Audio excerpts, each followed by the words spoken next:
world where you want the best for you and your family, wouldn't you rather have a bank that helps you make better money choices? A bank that rewards you for saving. A bank that gives you quick and easy access to credit. A bank that gives you personalized offers. A bank that helps you spend, save, and borrow better. So, do you want a bank that takes your money? Or a bank that takes your money choices seriously? Join Nedbank today.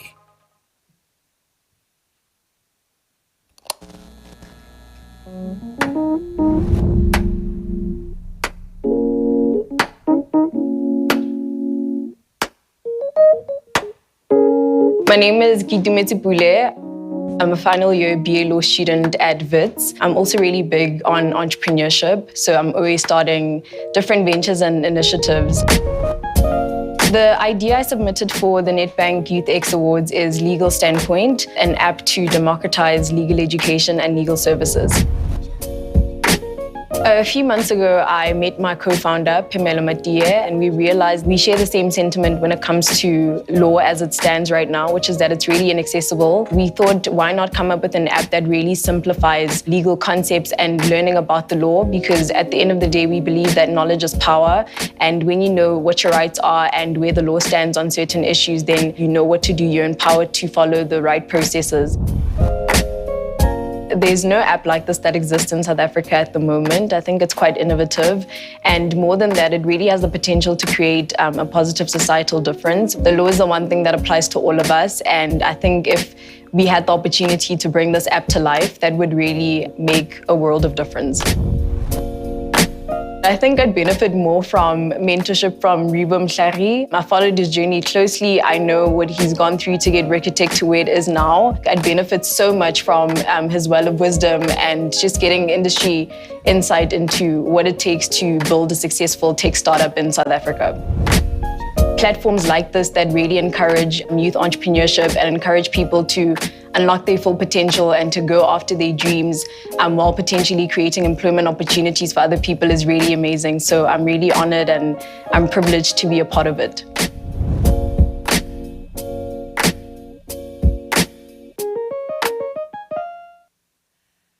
Well, hello, and a very good morning to each and every one of you ladies, and the very few gentlemen who have joined us here today. Welcome to the family table in partnership with Times Live, brought to you by Nedbank Youth X. It's a delight to have you with us here, and I'll start by greeting the on-air, or rather, on-air. That's my day job coming through now. The audience that is with us here and present with us here today as we are live from Empire, the hill on Empire, with the Joburg skyline behind us. It is a real pleasure and a delight to have you all with us. I don't want to forget the virtual audience that's also joining us, many of you having registered and participated for today's conversation, which will set the tone and the theme for future conversations as we're well aware of the timing of the month that we're in. August, Women's Month, commonly known and celebrated in South Africa. And today we've got an audience of women of all ages, different backgrounds, and of course, areas of expertise that will be sharing their lessons and learnings under the key themes, work, wealth, and women, that we'll be discussing here today. I'm incredibly excited to be here joining you as your host. I'm Gugulethu Mfupi, but I'm not the important person that's here today. I've got an esteemed level of panelists who will be joining us in 2 sessions of conversations, and of course, the audience members who are present. And I want to take an opportunity for all of you to acknowledge your beauty, your influence, your presence, and your power that you're going to display by being here with us today. So can we please get a loud round of applause for each of you as the women who are present. I must say to our online audience that's joining us virtually, you really are missing out, because we've got a group of women here who will be sharing not only according to these themes, but also engaging in the conversations that we're sharing. And before we do get into the formalities and have our opening welcome, I do just want you to understand the setup of today's conversation. This is the family table. We're glad that you've pulled up a chair and you've decided to join us, and many of you too will be part of this family table. And as the name suggests, this is where we have conversations that you typically would have with people that you care about. People whose futures, whose livelihoods, whose impact and influence and role that they play in your life is of credible influence to you. So we want you to be open, to share your views, and to understand that this is indeed a safe space where we welcome you to pull up a chair, grab a drink, A favorable one. Orange juice, coffee or tea, water too, and we will have the opportunity to engage here. And a reminder that as this conversation has been set up, we are well aware that we're wrapping up the month of August in South Africa, and it's imperative that we look at the role and function that women do serve in society and in our communities, right? I think many of us who are present here are proud to be women. Not sure about you, but by showing your hands, you can scream, you can shout, you can ululate. Thank you. It's a family table. And we will be hearing the journeys of many women and also understanding how it is that as women we need to continue to support and uplift each other within the roles that we play. So we'll get into the conversation in just a moment. 2 separate panel discussions. My first panel is already here, warm. They're a little bit nervous. The cold breeze is getting their backs, so be nice to them. Please do. Fantastic. And I'll introduce them as well according to their bios and background in just a moment. But before we do get there, it wouldn't be an event without us having a social media aspect to it, right? So I do want to see your phones out, your cameras rolling, your reels being taken, and of course you tweeting away. The official hashtag that we are using this morning is Nedbank TFT, Nedbank TFT for the family table. Nedbank TFT. Please do be sure to tag Nedbank and, of course, tag Times Live as well in your tweets. So are we excited? Aye, guys, I'm not convinced. The cold weather's getting to you. Are we excited, ladies, to be here?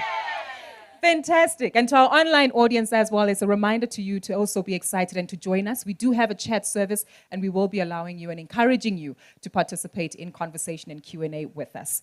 And our audience will also be joining us in a Q&A. But before we get there, allow us to start today's event with an official welcome and address from a key individual who has made it possible for us to be here today together under such an occasion and to share and engage in the conversations that we'll participate in. Ladies and gentlemen, ladies, and the 4 gentlemen that I can see, please warmly welcome. And when I say warmly, I mean warmly, ladies. Let me give you a practical example. I mean applause. I mean even ululating, because as we are here, we're here to embrace each other as well as the journeys that we walk as women. So ladies and gentlemen, without further ado, I hope you've rubbed your hands together. I hope you've got your tongues all loose and ready. And even if you have to stand up to give a standing ovation, please warmly welcome the Executive Head of Retail and Business Banking for Marketing at Nedbank, Buli Ndlovu.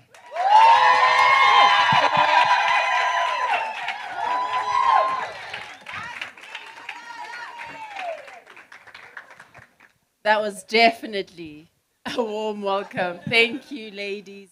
Thank you so much, Gugu. Good morning, everyone. It's a real honor to welcome all of you on behalf of Nedbank.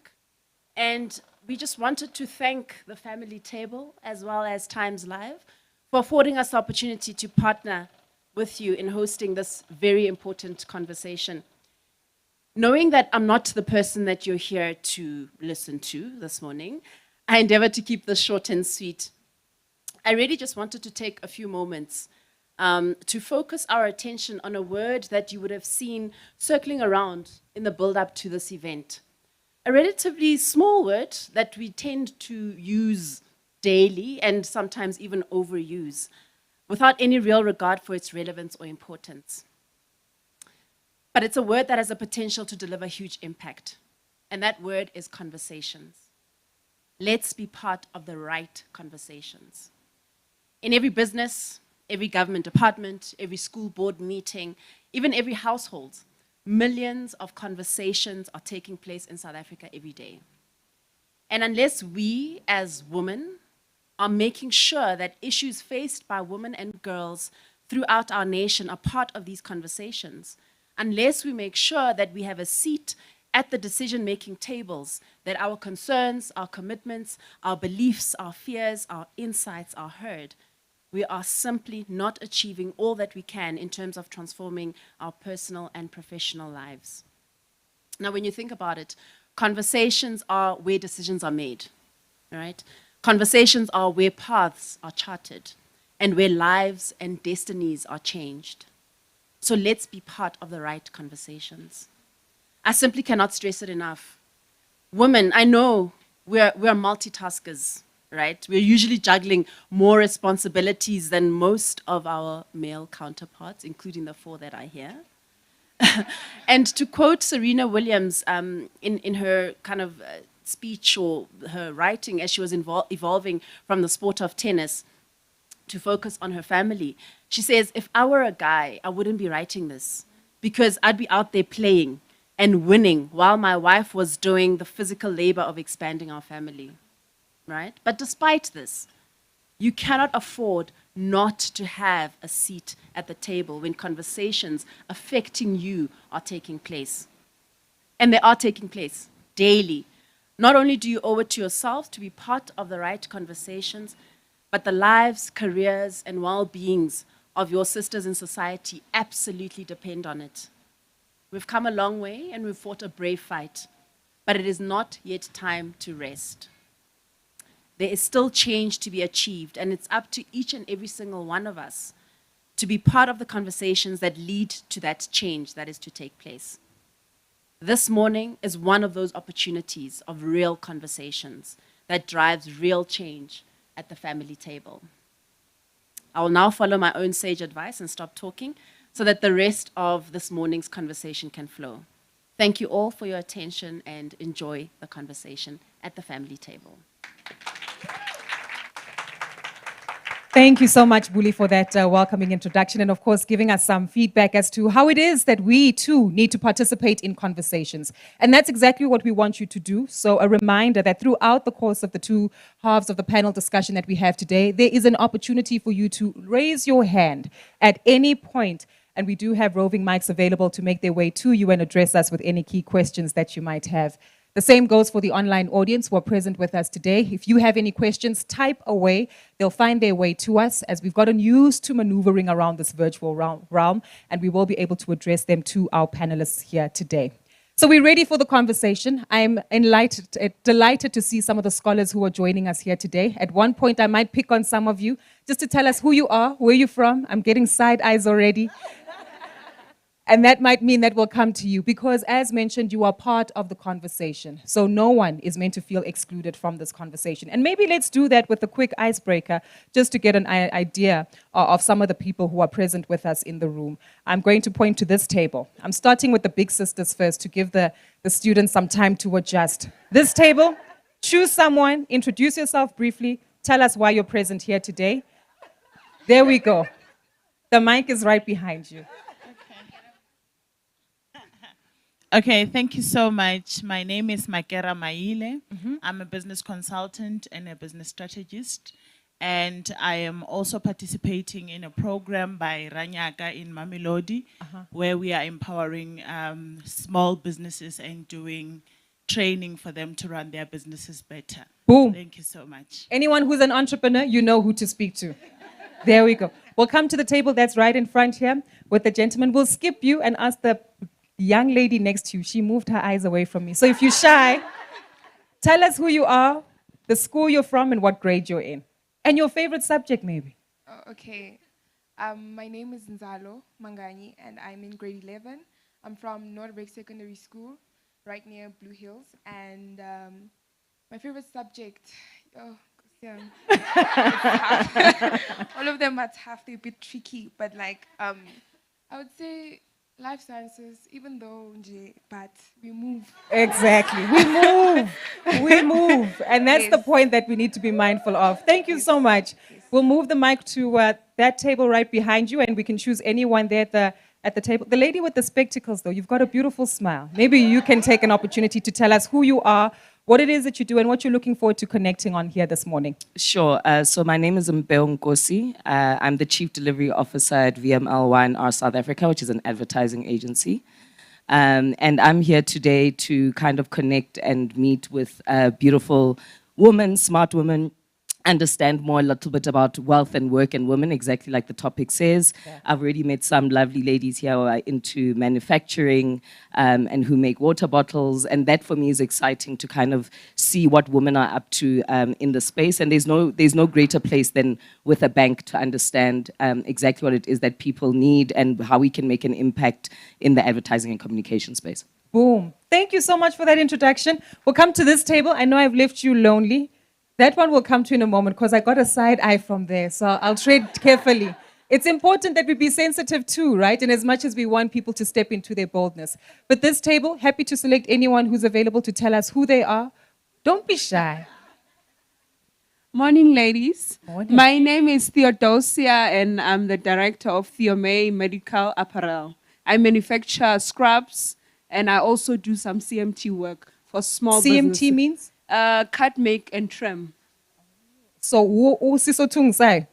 Yeah, basically. But also in the healthcare space. And I think that's important. Thank you so much for introducing yourselves, ladies. And this is exactly what we want, to get to know each other and understand the spaces we operate in so that you can identify someone who might be able to mentor you. If you have life sciences abilities, then you can extend that as well to the students who are here and perhaps might need some guidance in their lives. And of course, even new business partnerships that can be forged. And that also sets the tone and conversation for where we're going to start with our panelists here today. Allow me to introduce our first three panelists for the first half of our conversation, starting to my far left with Ntabiseng Matshega, who's the executive head for marketing at Nedbank. She has a wealth of experience within the branding and marketing space, having worked for a variety of entities in the telecommunications space, in the FMCG space, essentially anything branding and marketing. Ntabiseng is your lady to go to, together with her peers. So please warmly welcome Ntabiseng, ladies and gents. Right in the center is Matebe Modise, who's the founder of Beauty on Tap. Beauty on Tap, which is an e-commerce platform which essentially provides collaborative efforts between the creators of skincare products locally and internationally, and shares and educates positive skincare regimes and self-care and self-love with audience members. And not just audience members, it's really a community of ladies who are very clear about what it is that they're looking for in terms of bolstering their skincare. Matebe herself has worked in corporate. She sidestepped into entrepreneurship, so she took the big jump, but deliberately so and intentionally so. So she'll also be reflecting on her story this morning. A warm welcome for Matebe Modise, ladies. And to my left is Luyanda Duma, who's an HR enthusiast. Luyanda herself has attained accolades within the HR profession as a consultant and an entrepreneur. She's also a very vibrant millennial who is very clear about charging and creating your own career path according to your own goals and ambitions. And today she'll also be reflecting on her career and her path and her livelihood. So please, a warm welcome to Luyanda as well. Perfect. We've got about 25 minutes for this conversation. A reminder, at any point, if there are questions, please feel free to raise your hands and we will address them with you. But I do think first things first, all three of you come from very different and diverse career backgrounds. As described in your intros, you've stuck to the branding and marketing ethos and theme in your life through the various roles, having attained an MBA and now also a chief marketing officer, if I'm not mistaken, according to your correct title. Now I've given you an upper, hold on. Chief marketer, I beg your pardon. Matebe, you're a CA as well, and Luyanda, your expertise within HR. But I'm keen to understand, Ntabiseng, firstly, starting with you as to when and how, when it comes to crafting and creating work for you, did you, I guess, figure out that this is the trajectory that you'd like to embark on in your life, and some of the contributing factors that shaped and influenced your view and world of work? Awesome. And it wasn't a straight line, actually. I actually studied economics, so I was supposed to be an economist, but was lucky straight after university to start in a graduate program in a company that encouraged you to learn from various divisions in the business. So I thought I would end up somewhere in revenue management, but because I chose to start my journey with trade marketing and other teams, I saw marketing, particularly in the FMCG space, as the one place where everyone was really there to grow the business, obviously the brand along with that. And I chose to do that. And along my journey, I've actually put up my hand to go to places that are not necessarily what I liked. For example, working in sales. Really? But that, because it made me a better marketer. So I've stuck to marketing, possibly after that initial start to my career. But it certainly was not something I studied or was necessarily in the stars for me coming out of university. Yeah. And really loved it because you work with literally every single person in the business, and I still get to participate and use my economics knowledge because at the end of the day, supply, demand, pricing, etc., is all a big part of what you do in marketing as well. For sure. Very important as well that you highlight that it might not have been what you wanted to start off with in the beginning of your career, but you evolved and you found a sweet spot to flow with it. Matebe, you probably ended up in the career that my dad wanted me to be in. CA. Right? And that's the method and the messaging we often hear, that if you're good in maths, understand business acumen, then being a chartered accountant is the way to go. And that's worked for you. But I'm keen to understand how you shifted from the world of corporate, which was working out very well for you, to then deciding to become a full-time entrepreneur. So it's quite interesting when she said she pivoted. I always say that people always pivot back to their passion and what they loved doing when they were much younger. So I just grew up loving beauty stuff, using my hands, creating. And although I had mathematical ability, I think, from my dad, I always knew that I was passionate about creating and innovating. And so owning a tech business that focuses on beauty and creation and just kind of like marketing is something that kind of makes sense. A lot of people are like, we knew you'd fall into something like this. But also just being in high school and, doing accounting and having an influential accounting teacher who was like, you're really good at accounting, maybe you should try chartered accountancy. I kind of just did it. And I mean, when people ask me, why did you become a CA? I'm always like, I have no idea. And even in varsity, people would be like, what does a CA do? And I'd say, I don't know what they do. So I wanted to go into banking. I wanted to work at the bank that I worked at. It was always like a childhood dream, like I want to work there. So I think I kind of fulfilled that itch to work at RMB. And then it was time to kind of like I jumped into my business. And yeah, it's been a great journey so far. It has been. Business is just, 6 years old, if I'm not mistaken? Yeah, the e-commerce side of it is 6 years old. Got you. Mm-hmm. And I think that's important for us to underscore and emphasize, right? Before transitioning to entrepreneurship full-time, you took the time to actually build the business as a side hustle. And that's also a lesson perhaps that we can learn as women here, as you dabble into different projects, being deliberate about the growth and the outcome that you're looking to find in terms of the growth in your business. I always say, like I said to you in an interview, that I only jumped when my business could afford me. And I was like, I'm very expensive, So as soon as my business could afford me and I knew that I'd have like stability, because financial stability is very important for me. That's when I took the leap and had savings to kind of like catch me as well. Got you. Girl, we'll talk about the money in just a moment, right? Because that stability is important. Luyanda, you have a very different story. Both your colleagues on the panel have actually, spent a considerable amount of time within corporate, and you took a step in and then decided, this one isn't for me. Tell us more about your story. The mic should be on, if not. Cool. Hello, everyone. I think this is going to be more nicer for the scholars because I'm not as intimidating and my journey is not as tricky as they are, but we're here to learn from them because I think it's very important for us young people to always just, look at women that have gone before us and see what bits and pieces that we can learn from them. So I started off by studying a BCom Industrial Psychology at UJ. I did my honors in HR, just completed a brand management course through UCT. So I think when I started off, I wanted to become a forensic scientist. I do not know why, because now that I know, I think I watched too much CSI at that point in my life. So I thought, well, why not?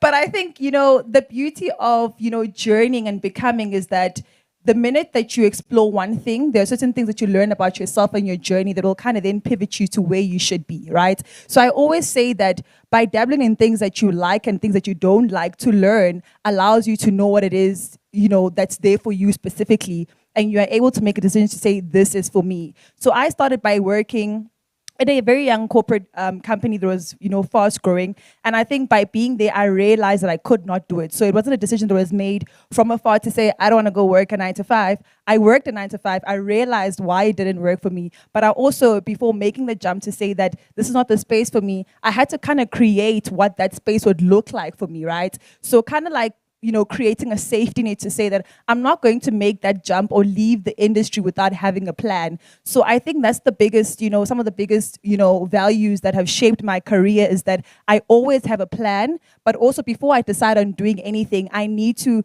venture into all aspects or options that I have for me to know what exactly is for me.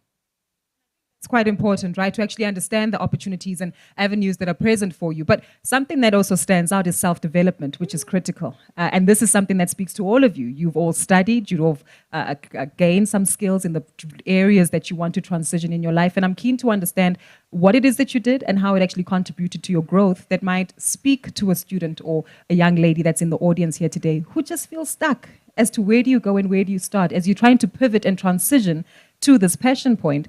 Where did you start, Ntabi, saying when you said, this is what I'm sticking to as marketing and this is what I'm going to study to enhance my skills? Yeah, so I always believe, and I think I learned that early on in my career at Mars, that your development, so formal education is a key part of that, but for me it's a smaller part of that, even though it takes up a lot of time. And I try to shape my development more around critical experiences for where I want to go in future. And generally those are things you either learn on the job, taking on an additional assignment in addition to the work that you do, being seconded somewhere. I think you need to say that again because sometimes we don't want to add more work, right? We think, no, that's not part of my job description. It's not what I'm here for. But now I need to go above and beyond the mandate, right? Absolutely. And discretionary effort is important for people to also see your passion and how you want to grow and develop in your career. So that forms the biggest part, I think, of my development is really critical experiences, coaching, from various people who've done stuff before you so that it's not a lonely journey, and having different people who work in the same space, people who don't, who will challenge you, having somebody who really will be the devil's advocate, and thinking very clearly about those relationships in terms of what do you bring to the relationships, because often we go to coaches and we want to get something. I'm glad you mentioned that because I was about to ask, what does that entail? And maybe you can also share some insight here, Luyanda, as an HR consultant. When you go to a coach or pursue a mentor, what are those questions that you need to ask? Because truth be told, it's intimidating. There might be a young student here who wants to be like Bully within marketing, but where do you even start when you haven't even commenced the BCom marketing degree? Exactly that. I tell my team all the time, sometimes complete strangers, maybe who've either seen my journey and it looks similar to something they want to do, will come to me just to talk about that and say, how do I get unstuck? Is it really worthwhile? Or maybe they're already in a job. Is it worthwhile me doing my master's? And I can speak very honestly to them to say, obviously I had an undergrad degree in economics and statistics, pivoted my career. By the time I did my master's, I'd already had another MDP, but I'm very clear that my master's was really not about necessarily the academic content, but more about the people I've met there, the networks I've made, the business people who would come into those classes that you otherwise would not have had the opportunity to meet. So I'm not a lawyer, but I know I've got a lawyer on call, somebody who's a CFO on call if I've got a question. That was really the biggest value I've gained. And even when I think of my PhD that I'll start doing next year, it's the same. Yay. It's like vanity. Well done. It's about that. Then it's the chance for me to do something for myself in really pushing thought leadership from a business perspective and having my voice out there in terms of research. Definitely. And I think from an HR perspective, it will work. Don't worry. Keep talking. They'll push the fader up. Okay, cool. And I think from an HR perspective, the most important thing about developing a healthy mentor-mentee relationship, and this is something that us young people, and I'm specific to the scholars really, that's something that you need to start developing and nurturing now so that you can quickly pivot your way into your career, right? So what's very important is that you need to have a very strong sense of self, right? You need to know who you are and what you want. Because for you to identify the right candidate or successor to help you grow in that specific space, you need to understand what it is that you want to do at that very moment. It might change, and that's okay. But let's tell the truth. Sometimes we're lost, Luyanda. Whether you're 15, 25, 45, we get lost, right? Or we feel lost and uncertain about where we are in life. And I guess, in your experience, are there guidelines as to how to... Yeah, let's start with what you're good at. What are you good at doing? What do you love the most? What do you enjoy the most? And the nice thing now is that, unlike 10 years ago, you couldn't just wake up and say, I want to start a beauty company, I want to manufacture beauty products. But now you can, because there are people that you can see doing it, and you are able to have that example so that you can grow. So start with your talents. What am I good at? What do I enjoy? What do I love? These things, the thing is that sometimes you struggle to see yourself, but those around you can see you better than you can see yourself. So ask your mom, as a child growing up, what are some of the things that I was interested in, Guys, we grow up, and I know for myself that I used to stand in front of the TV with an imaginary mic and start speaking, right? And it's not by chance that now I get to speak. It's something that I've always wanted to do. I'd go in front of the mirror, recite, poems, and speak into the mirror. So that's something that was really, that I probably did not know then that I'd become a speaker. But now that it happens, I'm like, I've always been wanting to be in front of the camera, the TV, wherever, right? So it's learning those little things about yourself. And I think when you are in school, obviously we will always have to start with, what are you good at? What subjects, are you really excelling in? Do you enjoy? You love, And then kind of Google now with what are some of the careers now that I can come up with or that I can study or pursue within that area. Or create. Yes, create. Because very that's important. The space that we're in, right? And as much as for many, we're tracing it to scholars, but there's always opportunity for you to transition even in the roles that you do serve. And again, just double checking if there are any questions, we're more than happy to take them. Our online audience as well, keep them coming through, and we will be sure to get to them before we conclude the conversation. But I do want to shift gears slightly, as you said, co-creating your career, being an active participant. But there's also some difficulties that I experienced, right? Because sometimes we think, well, I want to be my own boss, manage my own time, sit with my Apple MacBook in a coffee shop and, we look and seem all busy all day. But Matebe, that's not your life, even though we assume that. And I think it's important as well for us to get a clear understanding of entrepreneurship. One of our audience members mentioned how she's a business coach supporting SMMEs. And I can imagine the stress, the struggles, the challenges that many entrepreneurs share with you. And maybe you can also give us a clear reality of not only the opportunities that exist in entrepreneurship, but the honest reflection of how difficult and lonely the journey actually is. Yeah, it's quite a challenge. When I left R&B, people were like, oh, so you're going to be unemployed now. I'm like, I'm not unemployed, I'm fully employed. Entrepreneurship is a completely different beast, especially when you're leading a business. It's like everyone's eyes are looking at you constantly. At a point, I had to tell my team, like, no one is allowed to contact me before 8 in the morning, because at 6, I just have like messages like on my phone from them saying, hi, please do this, please do this. And so you kind of have to like think of self and just, condition your mind and just have alone time. But, Beauty on Tap is a business that grew very fast during the pandemic. And it's kind of like, now you have a business that's grown this fast, you have to like build a structure and processes and, have controls around it. And so just, the past, how much have I, 4 months, I think, that I've been self-employed, have just been structuring the business and getting it right. And entrepreneurship is not waking up at 10 in the morning and taking your MacBook to, it's not that. I wake up, no, it's none of that. I literally wake up at 4, I go to gym at 5. I'm in the office by 8 a.m. I'm sitting with my team till 5. I always say to them, when you guys say goodbye, I'm still working at night.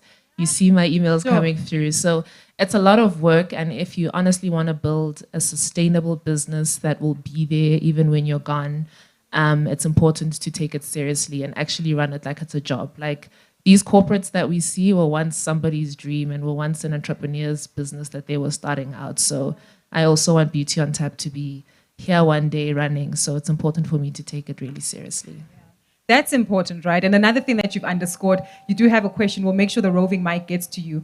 Please keep your hand up high so that the team can see you. But I do want to underscore another theme that has come through, and I understand this relates to your journey as well, in Tabi saying, including yourself, Matebe, building a team, a sense of community. The reason why sales picked up during the pandemic is because people felt included when they would follow the Beauty on Tap story, when they're telling you use serums, right? Niacinamide, salicylic acid. See, I think I'm getting it right. All these beauty products that we as women use and take advantage of, and the beauty tips that we share with each other to say, girl, this is how I'm getting my skincare routine done.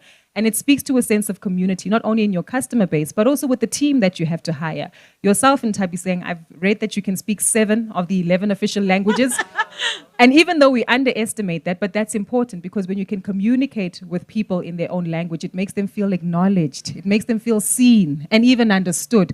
And I think it's important that we need to underscore the importance of community, of team, and of partnership, especially within the spaces that we operate in as women. How has that influenced your life, both, I guess, from a mentorship, coaching, and business point of view, and even in terms of building your business? Let's start with you, Matebe.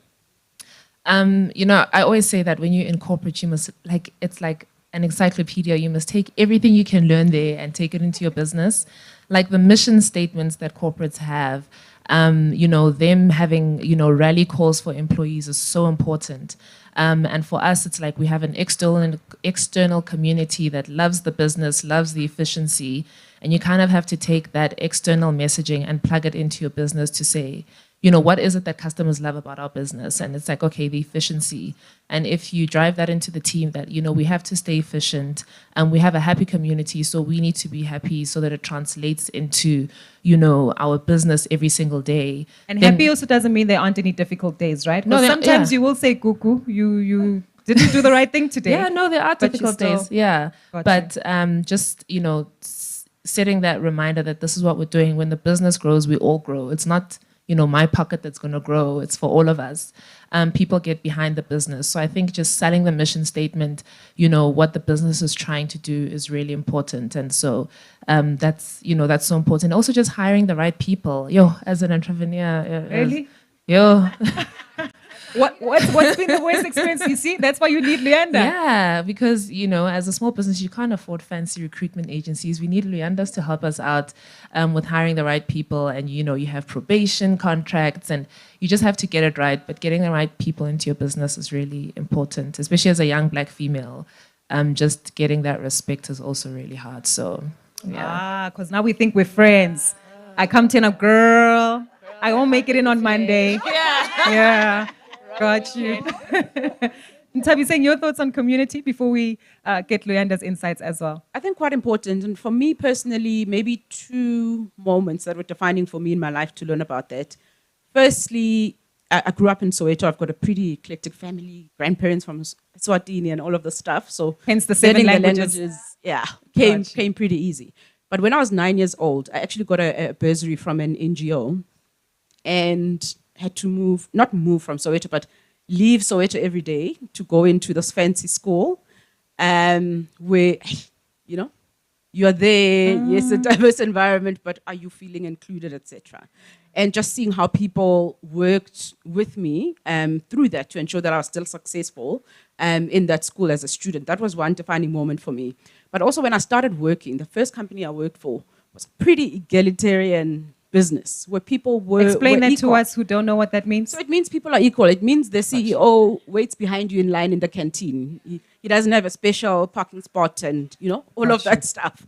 So I've been socialized differently into work that I've been able to kind of bet off a lot of the bad cultural stuff sometimes that comes up in a corporate environment and career, because they just don't make sense to me because I was never socialized into work in that way. And there's a lovely lady called Nene Molefi who works on diversity, equity, inclusion stuff. Mm-hmm. And she always talks about it as diverse teams are ones who've invited everybody to the party, and equitable teams are now you've invited the people, come with me on the dance floor. And if you included them, you're telling them you also have the right to choose the song that we play in the party.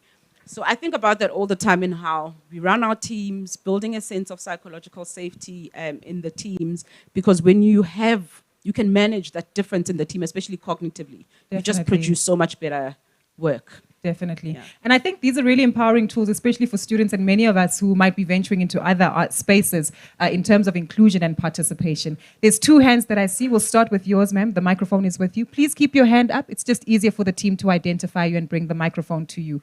Online audience, keep them coming as well. But I do see that we have addressed one of your questions about women moving into the world of entrepreneurship and being independent. Go ahead with your question, ma'am. Thank you so much.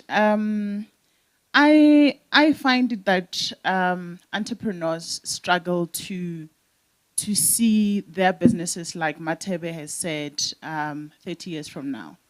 And I want you to share with us, because you're a CA, which means, and you also worked in corporate, it means that you have that structure that you have learned from corporate, where there's processes, there's internal controls and all of that. So I would like for you to share with us, how do you then take it from corporate and simplify it in a manner that an entrepreneur can also find that structure and build a business that will live beyond them, Thank you. Thanks for your question. That's a good question. I have no idea. No, I'm joking. No, honestly, the one thing that I always let happen in my team is I let processes fail. Like I let it fail and I say, okay, let's talk about why it failed. What's the consequence of it failing? And then I'll say to them, as a team, how are we going to make sure this doesn't happen again? And that's how controls are built. When in varsity, when you're learning auditing, they talk you through a process. They talk you through how that process failed. And they say to you, okay, build controls around this process to make sure that this process doesn't fail again. So that's how I teach. You have to teach real time. Theory is very easy to say, you have to pack an order like this. But to actually show them and say the reason why you packed that order wrong and why there's a customer complaining that their order's wrong is because you failed the process at this point. So it's important to let those failures occur and errors. Businesses that just let it fail and don't fix it are the ones that don't stick around. So letting it fail and then building processes around it has been really, really important because it kind of like brings the practical into the theory now. Perfect. Thanks, Matebe. There's 2 more questions. We'll come to you, ma'am. Go ahead with your question and then wrap up with you. Thank you so much. Hi, everyone on the panel. Hi, Matebe. There's a question, but there's also a comment. So I 100% agree with you that as a young woman in business, the respect element is completely foregone, either by associates, people that are working in the business. And I wanted to ask you a question around how you are managing to assert yourself in the business to ensure that you don't, that there's, a camaraderie in the business, but also and having the people in the business understand that you are running a business and it's not a personality thing. Also because you are the head of Beauty on Tap, how do you differentiate the business Beauty on Tap to Matebe from Beauty on Tap? Sure, that's such a hard question because I struggle with it every single day. That's why it's the family table, so we can be honest with each other about these challenges.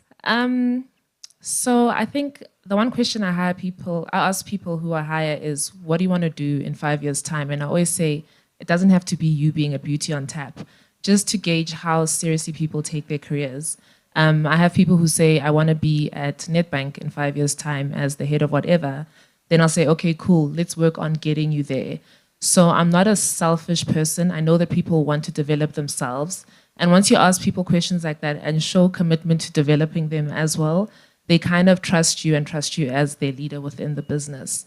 So I'm very pedantic about that. I do 360 reviews in my business, as small as it is. I sit with people, I ask them, what do you think you did well? This is what you can improve on. What role do you want next? Do you want to try something different? So career development is also really important. People start taking you seriously as well as a business owner as well, because they know it's like real. This is my career.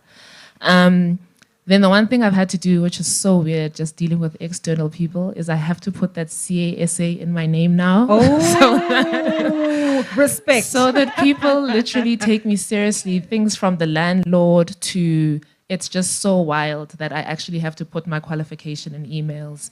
And people will then answer me like, oh my word, we can't fumble here. So there's certain things that you need to do, but just showing people that you have the technical capabilities and knowledge, then people start actually taking you seriously and committing yourself to developing them as well. Got you. We have about 5 minutes before we head to the comfort break. I'm going to steal and ask if we can have that 5 minutes just to make sure that we squeeze your question in and also get to a big question that I want us to address, which is the money issue. We're here to talk about wealth as well. Your question, ma'am, if you could please keep it brief for us. Hello, everyone. My name is Mpo. I'm part of Fabulous Women who are part of we business owners, women in Mamelodi. I have a question for all the ladies there, but specifically, I have a question for Luyanda because, like, I relate to her through Instagram, know her from Instagram. When she was stepping out here, I was like, wow. So, okay, yeah. So my question is, as women there at the panel, how do you build yourself as women in business, especially in South Africa, women entrepreneurs? Because before you get the negative impact in your business, either be socially, financially, and everything, how do you build yourself as women too? Because it starts with you. Before the business cramps down, it starts with you. So how do you build yourself to be that strong woman who can like try to shield whatever before anyone can tell you anything negative? Okay, I can start there. Hi, Mpo. Hi again. Thank you so much for your question. I think this is something that I literally am very intentional about. And I always say that apart from my qualification, I think it was my ability to build myself and introduce myself in spaces that I've managed to build, the brand and career that I've built for myself. And I think it all starts with a very strong sense of self. I cannot, stress the importance of getting to know yourself. And this means you need to sit with yourself and ask yourself very hard and important questions about what do you want, where do you see yourself, how will I get there, who do I need on my table, what conversation should I be in, what events should I be attending, which spaces should I be in, what kind of friends should I need to keep, right? So I think once you know and you have a successful example of the woman that you want to be, which is very, very important, you need to see yourself as a Gukumfupi. You need to see yourself as Michelle Obama. And I think once you look at yourself and look at Michelle, now the next question is, what is Michelle saying? What is she dressed like? Where does she go? And and that's every single day. That's you working to bridge that gap and narrow that gap between yourself and your successor, right? And I think in doing that as well, I think educating yourself, not only formally, but reading books, right? I think updating yourself on current affairs, whatever you need to know about what's happening in the world that's going to shape, you and where you want to be. And I think also researching in that specific industry, who's doing, some of the greatest things in the spaces that you're in. Which other women do I need to know? And I think once you've done the work with yourself, the next step is to build that community and make sure that you nurture those relationships. So it's not only about finding people that are going to pour into Luyanda, but what am I offering people? And when I walk into spaces like this, what can I offer other women that they can benefit from? And I think from there, once you start to get into the habit of doing that, it's just a matter of maintenance, because I think every relationship needs to be maintained. Yeah, definitely. And that's a valid point in terms of spending time by yourself, which is something that sometimes we're intimidated to do, right? Because you're leaning on the descriptions and definitions that other people put and place on you.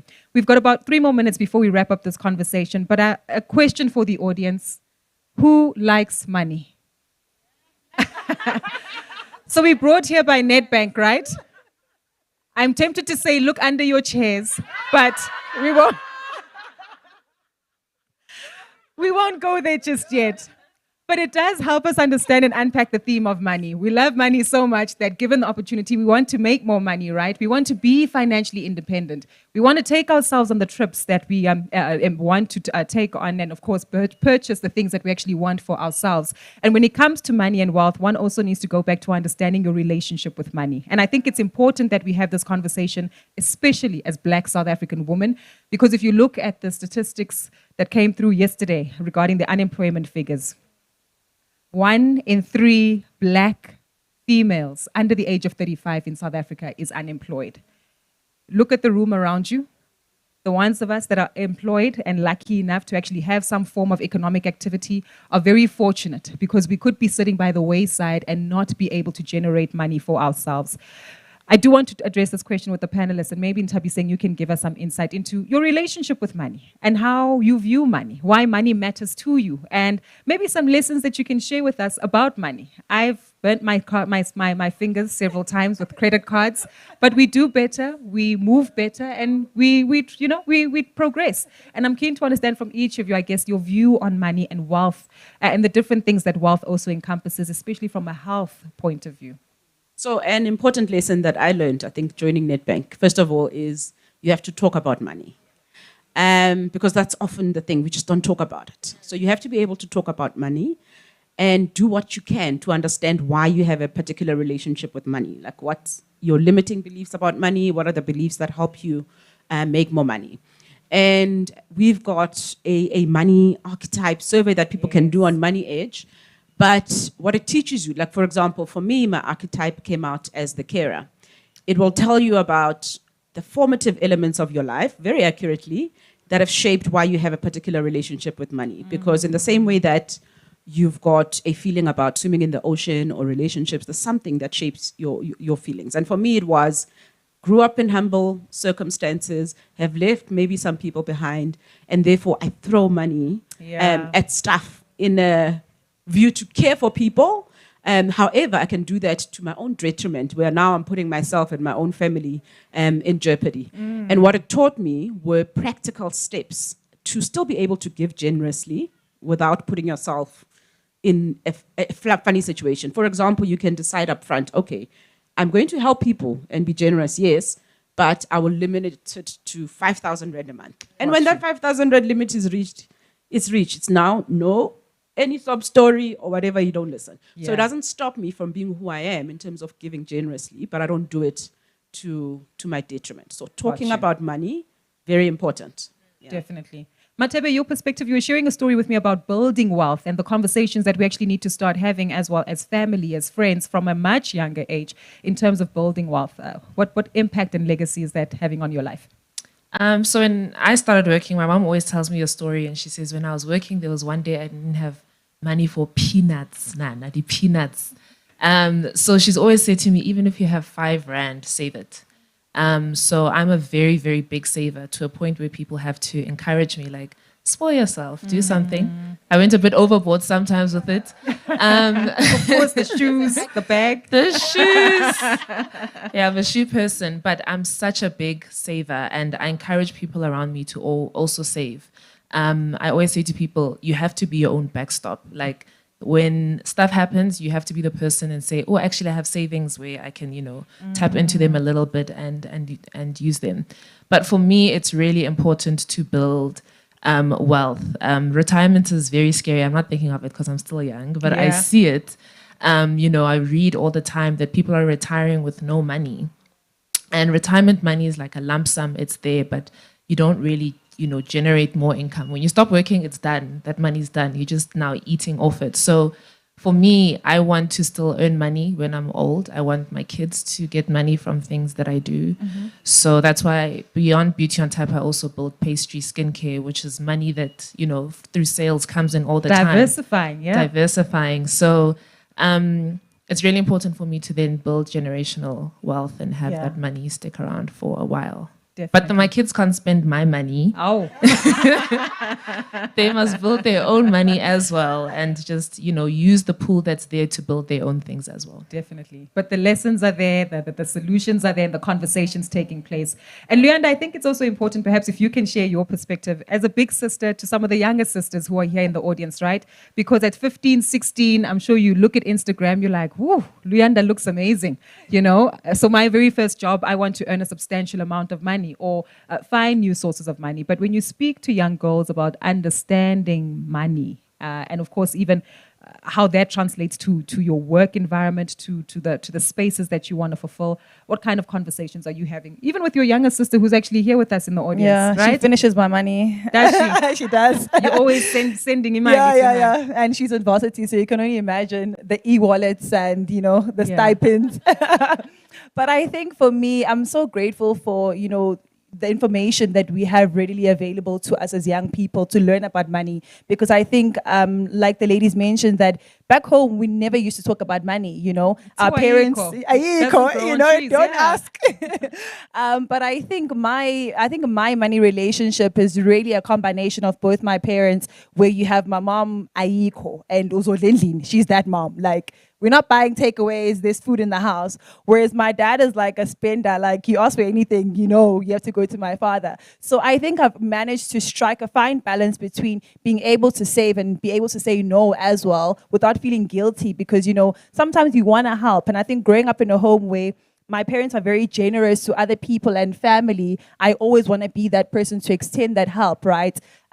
Black tax, whatever you call it. I'm that girl that wants to contribute. On Christmas, what are we doing? How much are we contributing, right? So I think having striking that fine balance is very, very important, but also educating yourself about money. Now, as a freelancer, retirement for me is scary, because when you're in a normal 9 to 5, that is sorted for you. But now when you're a freelancer and entrepreneur, girl, you need to start building your own retirement, pocket. So being able to know about these things allows you to plan ahead. And I think also putting your head down, you're very young, you've got your whole life ahead of you. There's no reason to want and desire things that are outside of your tax bracket and outside of where you are currently. So I'm very self-aware. I know where I am. I know what I can afford and I know what I can't afford. I'm a big saver. So sometimes I love perfume.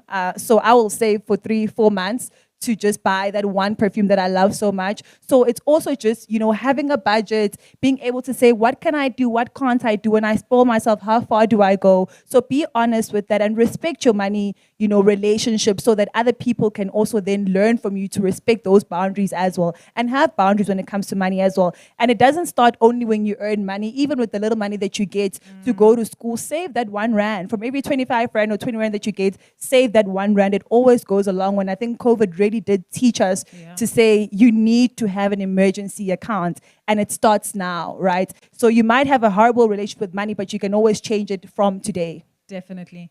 Ladies, unfortunately, we've run out of time. We have to take a comfort break for the moment, but really appreciate the detail that you've shared us. And if anything, I think most of us have learned, number one, find your way to your passion, or doing something that it is that you enjoy in life, in order to create the work lifestyle that you actually will enjoy and will thrive in. And even if you find yourself perhaps sidestepping and you're involved in something that's not quite okay for now, there's always an opportunity for you to transition, to evolve, to start those side hustles and businesses that are present.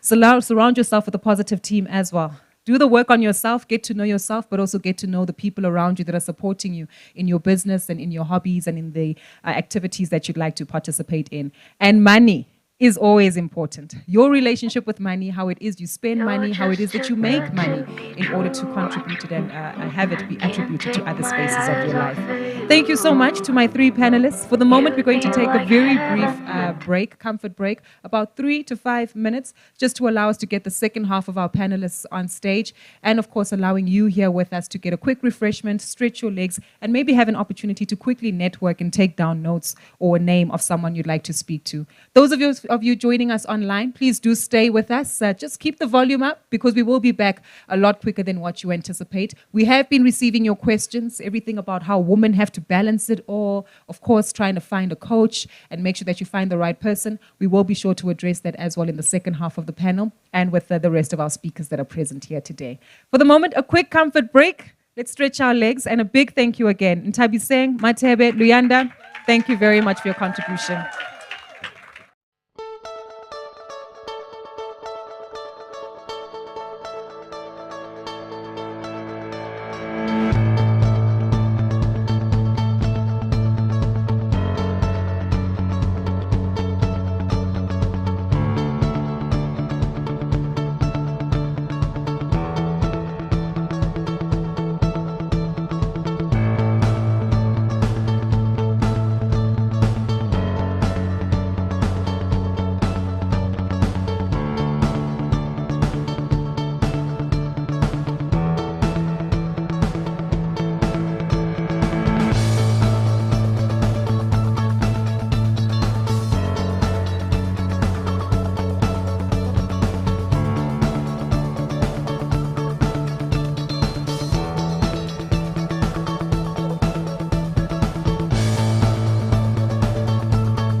perfectly. Are we still okay? Energy levels fine? It can be a little louder than that, ladies. There we go. Fantastic. And that's the energy that we want to maintain and upkeep. As you can tell, there's lots that we really want to discuss and get through. But of course, there is limited time. To our virtual audience that's joining us, thank you again for participating in conversation with us. There's been a number of questions that have come through, and we will be sure to address them, not only with our second panel that's joining us today, but also with the first and initial speakers who were present with us earlier, as they still are here, and will have the opportunity to address some of those questions. We've spoken about money, we've spoken about career, and of course, in terms of self-development, the key themes that we need to be mindful of. And these are questions and themes that we will be sure to build up on with our second panel to give us some insight on their journey, their views as well on being women at work, and of course, building wealth within their capacities. To my immediate left-hand side is Mpho Chitapi. She's the head of Legal Group Technology at Nedbank. Now, if you know anything, her title not only sounds fancy, but it is fancy. She takes care of the law at a bank that deals with technology. So really speaking to three major themes, and hopefully I get it right this time, Mpho, but you say that your job is to marry the different partners that enable technology to take place at the bank. Okay, got my homework right on that one. Mpho will be sharing her journey with us as well. And we're also joined by Candice Chirwa. Candice joins us as a YouthX ambassador for Nedbank, as well as the Minister of Menstruation. Can I say that again? The Minister of Menstruation. I do think it does need to be a formal role within cabinet in South Africa, but we're working our way there. But she plays a very critical role in educating both men, women, and society at large about the importance of reproductive health care and, of course, the impact that it does have on women, specifically in their day-to-day lives. So, ladies, thank you so much again for joining us and making the time. I'm excited for this conversation. You saw how the first half went, and we're about to build up on it so much further. And I think, Candice, for many girls who are sitting here today, I think for many of us, as we cast back to probably the first time you heard about menstruation or even experienced it, we probably met with anxiety, right? Concern. You probably feel uncomfortable even hearing the theme and the word menstruation right now, given that it's not something that we talk about in public. But help us understand, as the Minister of Menstruation, how this theme is actually so important to the livelihoods of women in the different spaces that we serve, and why it is that you choose to address it. I choose to address it because I had the same experience when I was 10 years old. I was terrified. I felt like I was going to die. I felt like this is it for me. Not actually realizing that this is a natural biological function that happens to more than half the population on this earth. And I had gone through 11 years of shame and guilt towards myself and my body because, you know, the period stigma tells you to keep it to yourself, to not have these conversations. But that ultimately has the consequence for especially young schoolgirls to not go to school when they are menstruating because they don't feel empowered enough to ask for access to period products, right? I want to pause you right there. There's a young lady, remember, she struggled with life sciences? Yes. Is this a theme that I guess you and your peers do struggle with, talking about menstruation in school? Yes, no, maybe? Sort of. But you're still okay to discuss it in your own circles? Taboo and a secret. And that secret is also implied, you know, like especially in high school where if you have your pad, you must hide it in a blazer. You know, if you need you must tell them, hey, Aunt Flo has arrived on the note. You know, you don't say Auntie Rose, I'm on my period, right? And that is what the stigma and taboo drives, for us to feel ashamed over a natural phenomenon. And for me, why we need to address period poverty is because it has major human right implications, you know, starting with the access to, going to school. But even then, when you leave the school environment, when you get to the workplace and you're experiencing very severe period cramps or any severe period symptoms and you want to take off leave, right? There's a lot of elements around period poverty that we often don't speak about. So, you know, when you do start your period, what is normal and what versus what's not? Those are conversations that are not being had. The conversations around, you know, different period products, you know, what's comfortable for me rather than just using a pad for the rest of my life. And the Minister of Menstruation is really just that opportunity for people to embrace the fact that we do have our periods, but also embrace that it's a life journey, right? For an average of 40 years, we menstruate. And if we Say that continue again, for an 'cause average, I think that scares me. I know. For an average of 40 years, we menstruate. But imagine carrying that shame and stigma for so long, for 40 years. That shouldn't be the case. So my agenda is clear, right? My agenda is let's talk openly about periods. Let's not also only just make it a woman and girls issue, but also include men in this conversation, right? Yeah. Because men have a responsibility in ending the period stigma. They are future husbands, future fathers, future work colleagues. So it just not only speaks to access to period products, but also the infrastructure. We need dustbins, we need a clean toilet, we need water. It's education, it's access to medication, it's access to doctors that validate our experience. It's a huge thing that includes us ensuring that we can manage our period with dignity and care every month. Definitely. I'll segue into how that has become a career path for you in just a moment, but I do want to keep with the woman aspect, right? Because it almost seems, as you say, it's this 40-year journey of starting the menstruation journey. You become a mother at some point, then transition perhaps out of perhaps having the ability to have children in future. And Paul, you're at the stage where you have a beautiful baby. I was stalking her Instagram page, and Mpa's a new mother, by the way. And that in itself is also something that I guess many people might struggle with when it comes to building your career as a woman, that, oh goodness, here's another natural change, a choice as well that is deliberate, but does come with some, I guess, senses of uncomfortability or challenges as to how it is that you adapt to this new cycle. How have you found the journey, by the way? It's been an absolute beautiful journey, but I still don't know what I'm doing, and she's one. But yeah, I think being a working woman, I had to labor so much. When is the right time? When do I do it? Can I do it? Is it going to negatively impact my career in any way?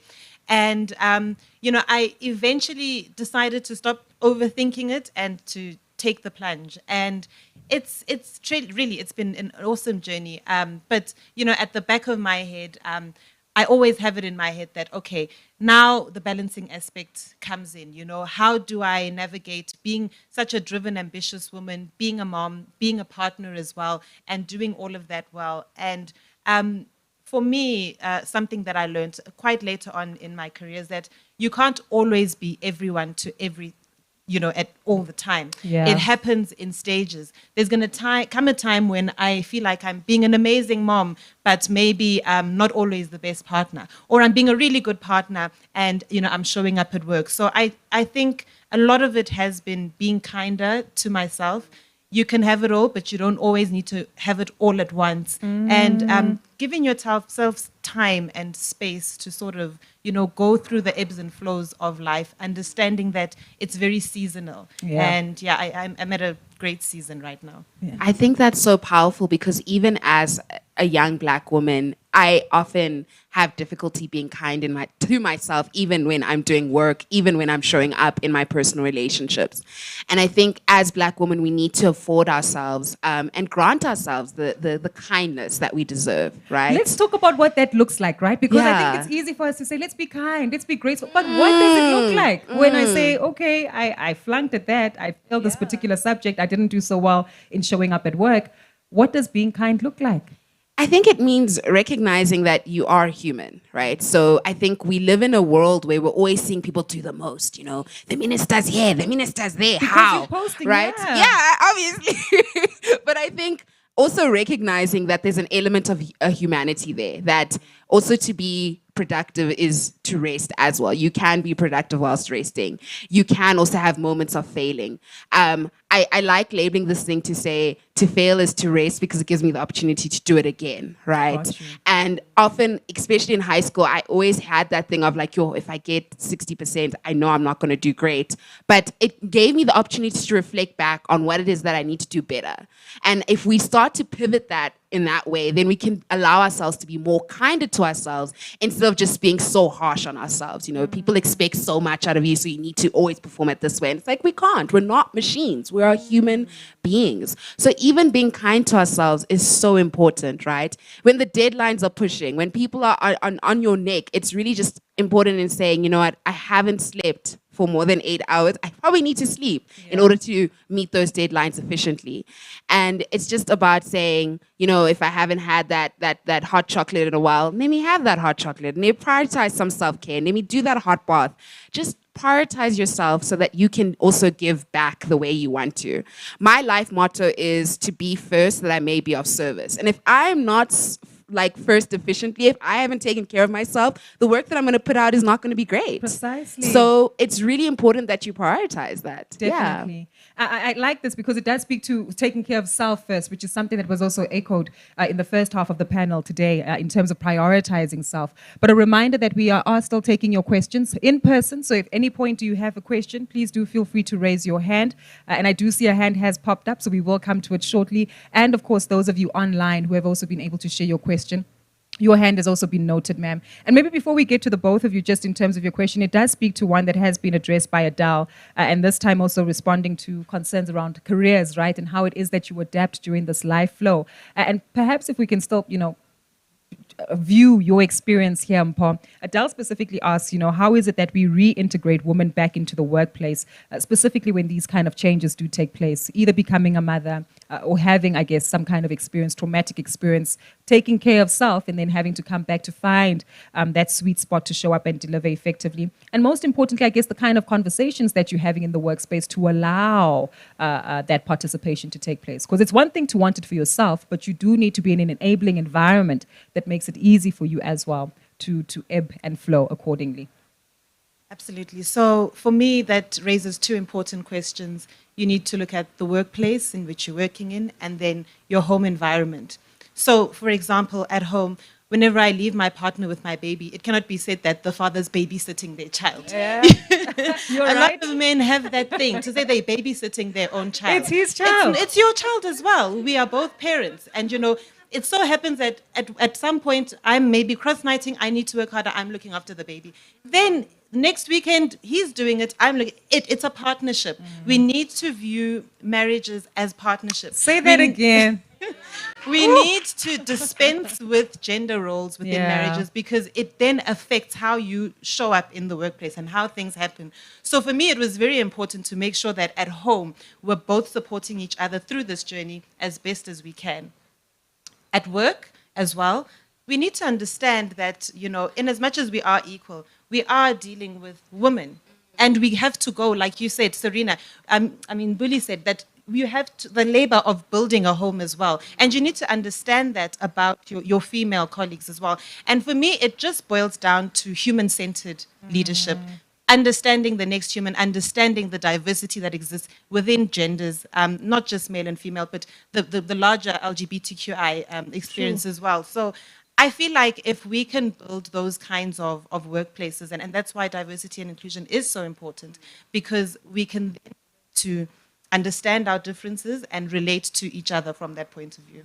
Definitely. I do want to get the question that was on the floor. You can go ahead, ma'am. Afterwards, we'll come to your hand. It's been noted. Thanks, ma'am.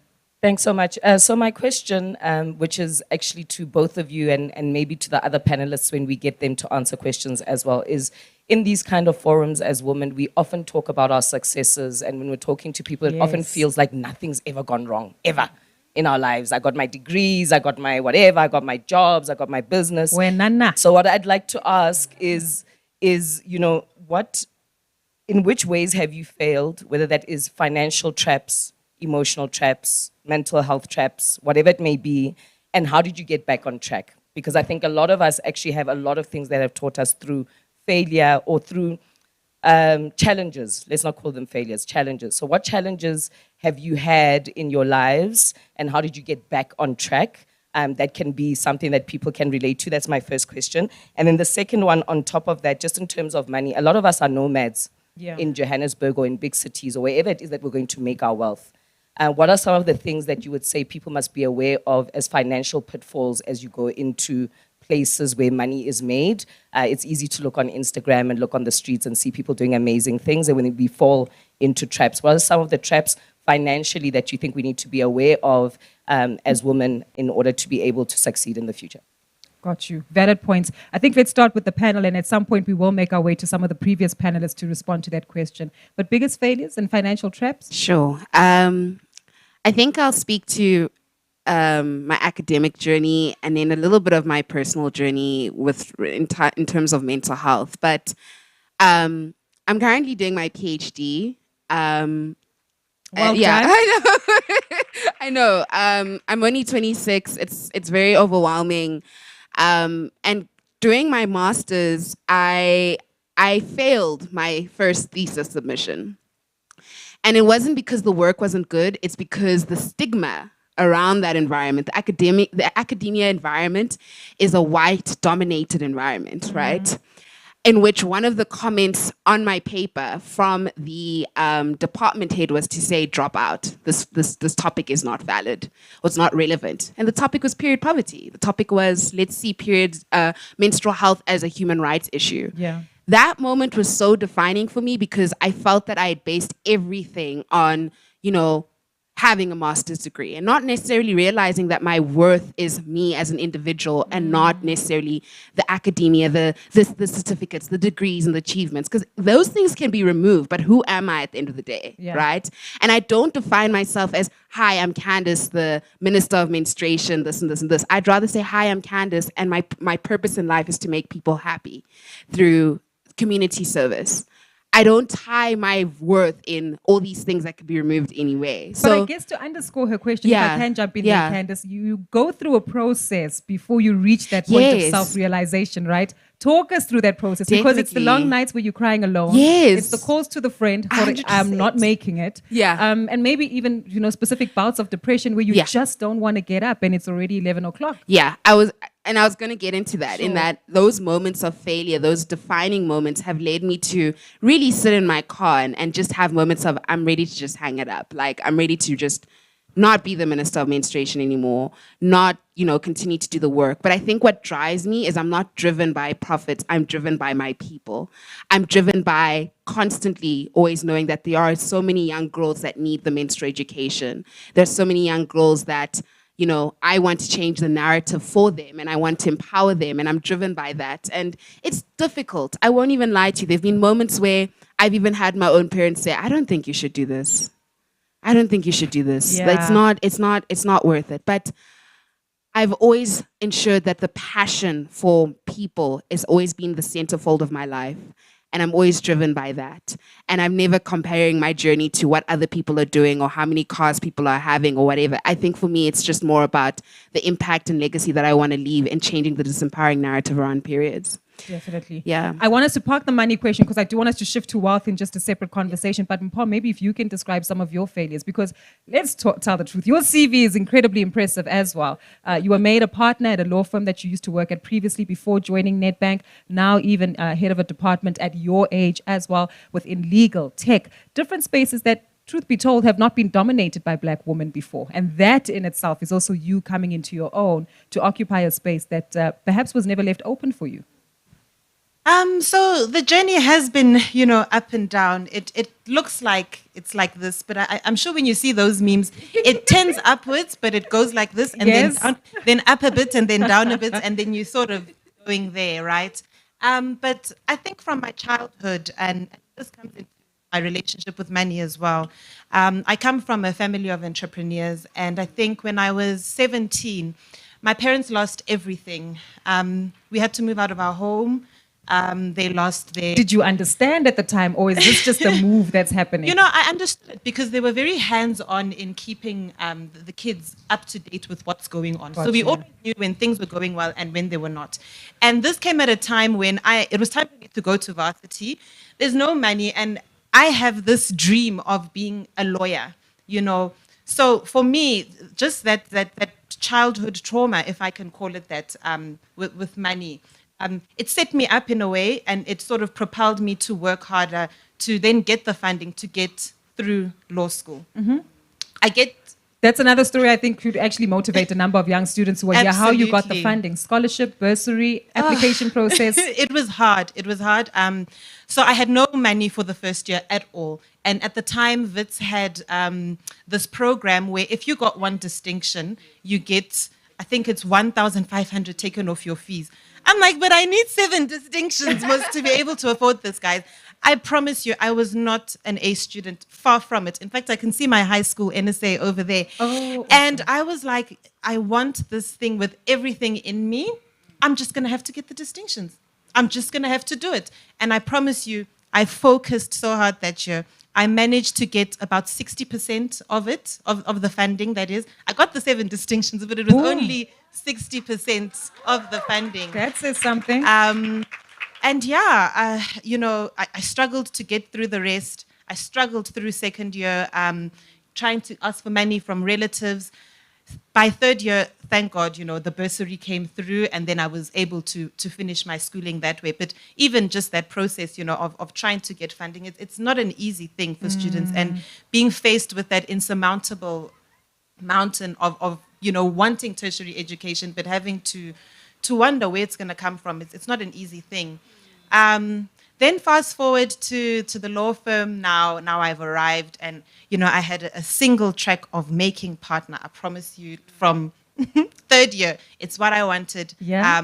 And I worked towards it very diligently. I put in the effort. I soaked everything up. Matebe spoke about being in corporate and learning everything. I was that sponge, and I managed to make partner at 27.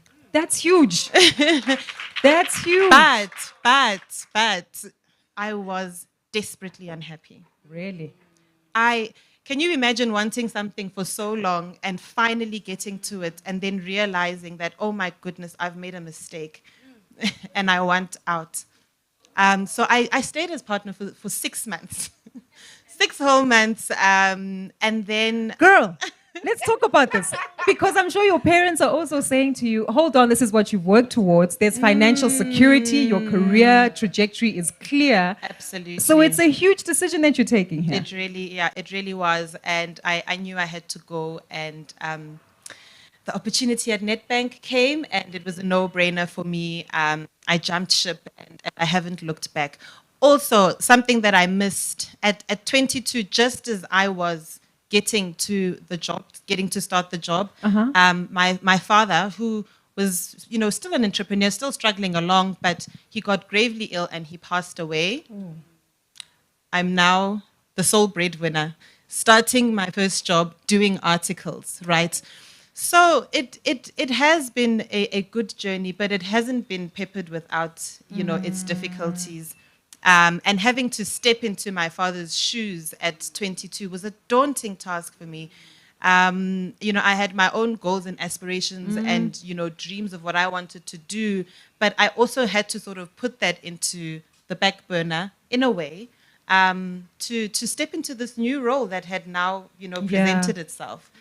Definitely. And maybe we can push on that a little further, because I do want us to step into wealth, which we'll talk about in a moment, as well as your question, and of course questions from the audience. But I guess when it comes to this realm of work, you both work in very different spheres. For you, as you say, work was a burden from the get-go, despite the objectives that you had, and now you've transitioned into a space that you thoroughly enjoy and themes that, I guess, are interlinked and have worked out very favorably for you. And yourself, Candice, you started working and now have developed your own NPO, which for many parents, they'll think, working towards your PhD, why not leave?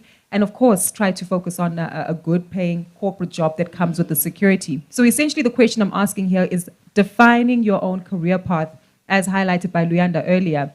How has that been critical to you in your journey, and are there lessons that you can share as to how you stuck it through essentially and are still sticking it through? Yeah, I never envisioned being the Minister of Menstruation. That was just something that I think came as a light bulb moment, and that came through the support of my friends. My friends were constantly supporting me through starting my first nonprofit, doing the workshops by myself. And they're like, you're constantly doing this work. You're always talking about menstruation. You should be known as the Minister of Menstruation because you're doing the work. Yeah. I mean, But when I started my academic journey, I always saw myself working for the UN, right? I was like, I want to be in the UN. I want to do the policy. I want to change the world. Right. I want to be that person. I get the opportunity to work at the UN at the age of 21. And it wasn't what I expected it to be. it wasn't what I hoped it would be. It wasn't, like constantly being on the ground, changing lives. It was really mostly being behind the desk. And also the environment was not healthy for a young Black woman, right? It wasn't conducive, it wasn't productive. And I opted out. I SMS stop to 31245, and I was like, I'm leaving. Even though at the time, the financial security was really great, I just didn't see myself happy. And I think when I saw myself being happy, it was like actually being on the ground, serving communities, doing the grassroots work. And so starting the nonprofit Curate was definitely a risk. But in the space of 6 months and consistently doing the work and documenting that work, people started to come on board. Corporates started to come on board and actually saw the value and the impact. I want to jump in there. That very was quickly incredible. With the question, because I don't want to leave our online audience out of this. And November actually shared this question earlier, who actually asked, how do you create a sense of stability within your lifestyle, especially when you're working for a nonprofit? Right. So before all these corporates and Nedbank came and said, hey, we'll have you on board as an ambassador for Youth X, how did you convince Nedbank that you're actually a viable investment for them to make? Thankfully, I didn't convince Nedbank. Nedbank was watching me, which I think you should never underestimate who's watching you, right? You should never, ever underestimate, especially if you're constantly putting that work out there. I think receiving those type of emails where Nedbank was like, we see the work you're doing, we want you to be a youth ambassador, it really was a life-affirming moment for me. But in that journey of, self-funding, saving was really critical in understanding that we have a workshop for 50 girls. I probably can't go and see my friends. I have to use that money to, make sure we get the petrol to go there, have certificates. So it really is about self-funding, but the support that you have is really important. I can't even imagine how, my big sister stepped in and helped me, sending money, assisting. My family assisted as well. In as much as times they were very doubtful about the vision and the purpose, they saw the passion, right? So I think passion is also important. You cannot do something where you're like, I'm not sure if this is going to work. You have to be passionate about it, and people will then support you. Yeah. And I think that's why these corporates like Nedbank and all these other brands that I've been blessed to work with have then just seen the value, because I am passionate about changing lives. Definitely. Paul, I want to find out from you, how do you define success, given the journey that you described to us a moment ago? For me, success is simple. It's about inner peace and being happy where you are in each moment. Living with gratitude. Living with gratitude, inner peace, short, simple, and concise, especially in terms of the messaging we want to share. I've kept you waiting for a while. My apologies, but please go ahead with your question. We'll also take one or two as well that will come through from the online platform, as we do have about 5 more minutes for this conversation. Go ahead, ma'am. Thank you. Good morning to everyone. My question is directed to Minister of Menstruation. How do I take care of myself if I don't know how? What do I mean about that? In most cases, we are taught about the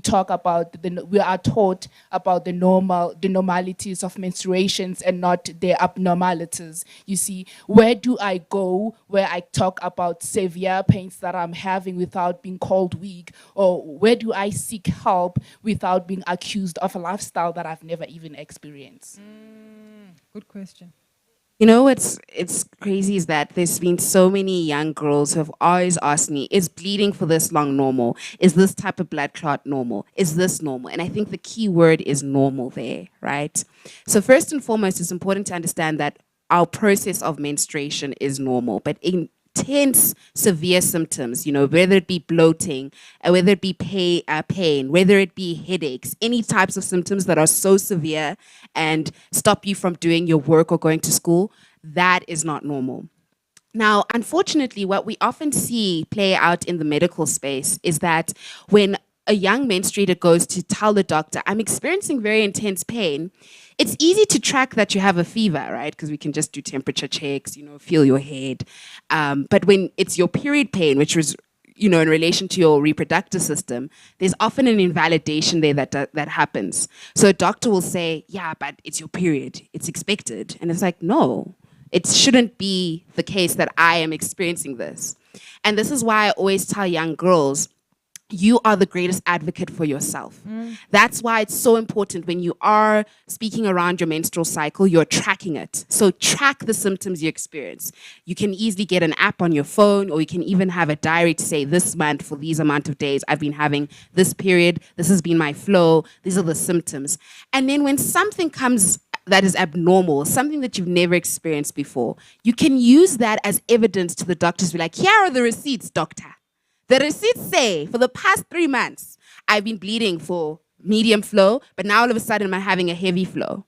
And I do recognize that I maybe had the vaccine, or I had changed my diet to this, but I need help, right? Because they can't turn you away. They can't. It is your right to have medical health and service, right? Got you. So you shouldn't feel neglected. But what is always important is something, when someone people want to ask about menstrual health, I'm always an advocate for saying, speak openly about it. Although it might feel awkward, that awkwardness will only last for so long, and you'd rather know that you've got the right information and help. So going to your nearest clinic, if you're not happy with the service you got at the clinic, go and see a doctor. If you're not happy with the doctor, go and get a second opinion with another doctor. Keep trying until you feel that you are happy and confident with the service that you've gotten. Definitely. Yeah. You're even taking away the stigma from these types of conversations happening. By the end of today, I think she'll have us saying vagina. That's her safe 100%. word and her go-to Meditation afterwards. Watch her TED Talk and you'll know why. We'll take your question that you also have for one of the panelists. You can go ahead, ma'am. Thank you. I would like to ask, what can you say on scholars on the difference of expectations and reality of you working under the UN, and also what are the disciplines that you have created for yourself during your academic life, so we can also learn from it? Good question. I also am a lecturer, and I also mentor young students, especially in the academic journey, because it can be very overwhelming. The jump from high school to university is very, very overwhelming, and I do mentor a lot of young students in that. And I also do lecture feminism and gender studies, because I love feminism. But I think what's really important is understanding that firstly, make sure that you're doing what you love. I can tell, even from marking essays, I can tell the difference between a student that's really passionate about the student and a student's just, submitting for the sake of just getting a pass, right? Gotcha. So first and foremost, start with ensuring that you have studied, or you're in the path of studying or learning something that you're passionate about.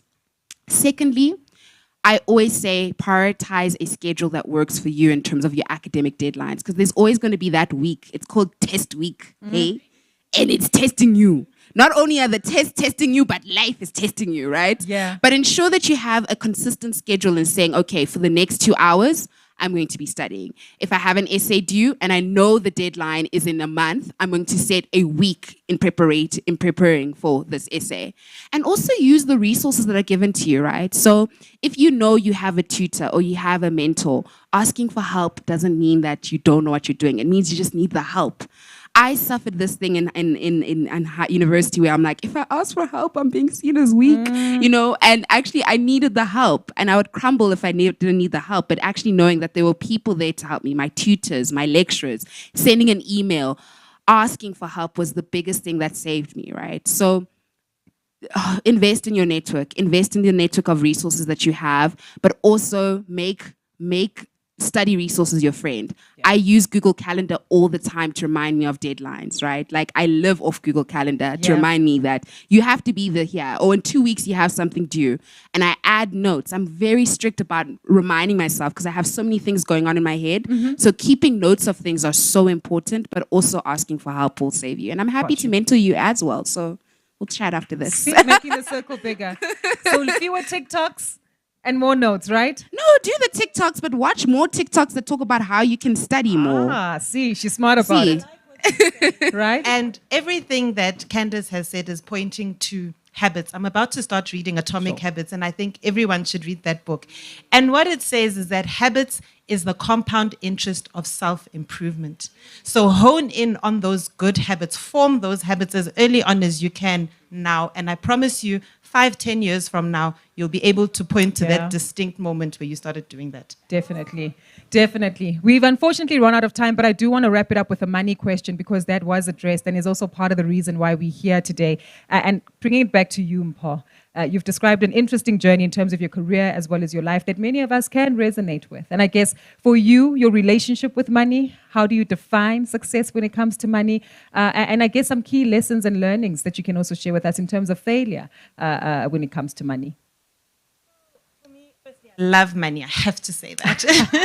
And I've always viewed money as a means to something bigger or as a conduit.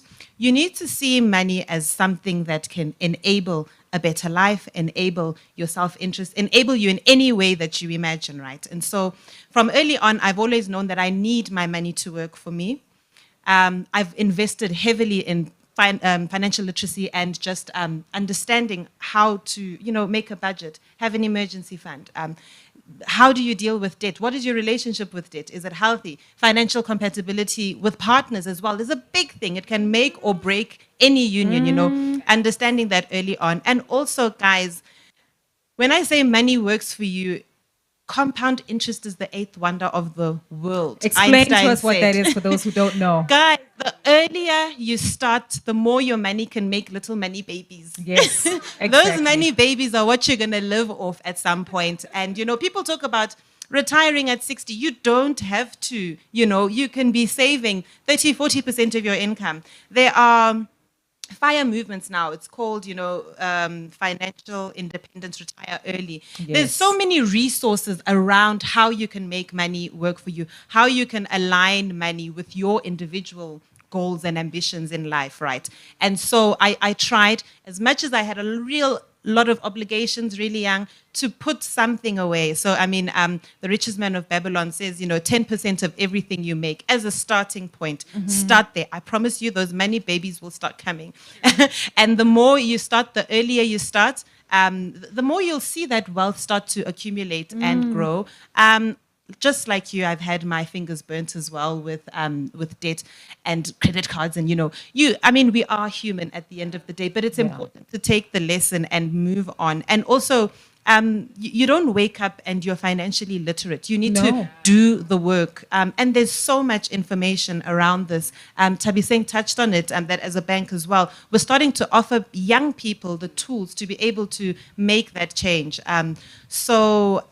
Financial literacy, I cannot underestimate. It's important. And also starting early. You should have started yesterday already. So if you're 16, start today. Yep. When you're 26, you won't be complaining. Wonder what will happen when you're 46, because of course that compounding effect will continue to happen.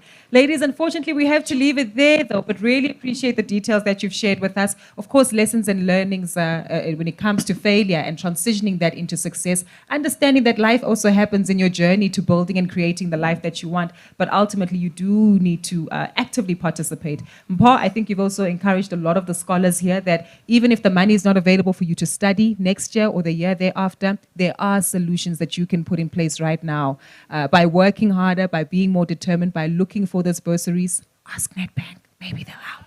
I don't know. There might be opportunities there. But speak to individuals and, of course, ensure that you are able to find support that's required. And if your career plans don't work out or don't speak to what it is that your parents want, follow your passion. And as Candace highlighted, just keep working at it no matter the difficulties that come by with it.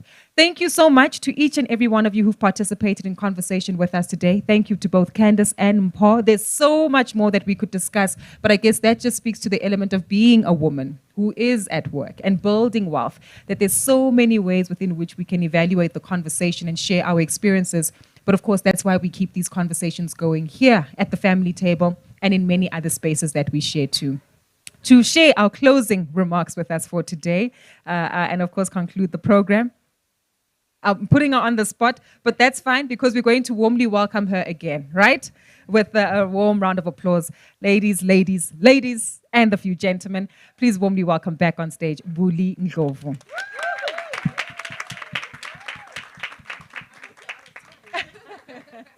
We are, but we'll make up for it. Thank you so much, Gugu. I think what a powerful morning of learning and growing. And if you didn't take notes and tips for yourself, then this entire morning was wasted on you. I think for me, there were just a couple of key things that I wanted to call out or that stuck out for me. One was around purpose, right?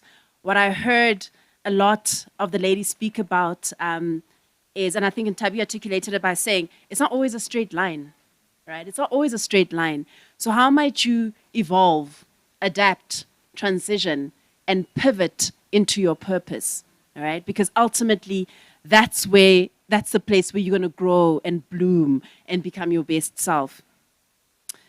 The second part for me was around finding your happy. I've just called it find your happy. You can have it all, but it doesn't have to be all at once. I think Mpo said that so beautifully. Live within your inner peace and find your happy, whatever your happy is. And for me, your happy comes from pivoting into your purpose, right? So those are related. And part of that is granting ourselves the kindness that you deserve. The third thing for me was around learning and growing, right? So self-development and learning can come in different forms, be it formal education, which is a small part, but it contributes to your journey. Learning is a continual journey, never stop learning. I often say to my team that every day for me, every day is a school day. You never stop learning. Every day is a school day. But on this learning journey, failure is inevitable. So in your journey to getting where you need to get to, it'll not always be rosy. There will be challenges, but it's important to allow for room for failure because this is how you learn and this is how you grow. It won't always be smooth, but to fail is the opportunity to do it better the next time around. And part of that, I just wanted to reflect on a post I had put on LinkedIn a couple of weeks ago, because we've also been having a generational conversation, right, with women from different generations, and whether in corporate or as entrepreneurs. And what I said is, it was a piece of advice to the younger woman, right? To those who are breaking boundaries and shaking things up in their industries, to the smart ones, the above average ones, those who have the backing and support of leadership, those who are earmarked for greater things and making an impact. This is for you. And I believe this is for all of you. In your quest to climbing up that ladder, be it the corporate ladder or the entrepreneurship space, know that what got you here won't get you there. So don't fall for the fallacy of being Miss Know-It-All. Never miss the opportunity to learn from the older women who have gone ahead of you, because you don't know it all. Stay curious. Learn from their experiences and their mistakes so that you don't have to repeat them. This will hold you in good stead as you encounter the hills that are ahead of you. And there will be hills that you haven't seen, let alone climbed, and that they have navigated through. So study how they do things. Watch, observe, listen, ask questions, and soak it all up. You will be so much better for it. Trust me.